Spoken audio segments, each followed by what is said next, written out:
大家好，我是阿胖。首先准备几个土鸡蛋，我大约用了9个。鸡蛋打散之后，加入适量的玉米淀粉，这样可以加快鸡蛋的凝固。不粘锅刷上1层食用油，开最小火，倒入1勺鸡蛋液，摇晃均匀。鸡蛋上层凝固之后，翻个面，翻好之后摇晃几下就可以出锅了。肉馅里面加入生抽、老抽、鸡汁、蚝油、13香、白砂糖、食用盐、1个鸡蛋、玉米淀粉，顺着一个方向搅拌上劲。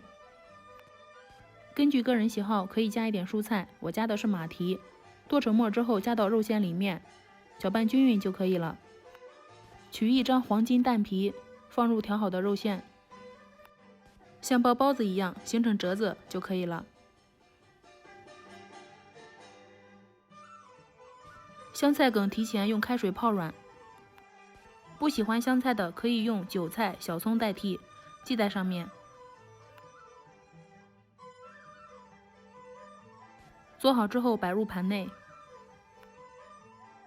水开上锅，开大火蒸15分钟，最后关火焖2分钟。清水里面加入生抽、蚝油、玉米淀粉，调个淀粉水。油热之后把蒜末爆香，加入调好的淀粉水，炒至冒泡就可以了。浇在黄金福袋里面。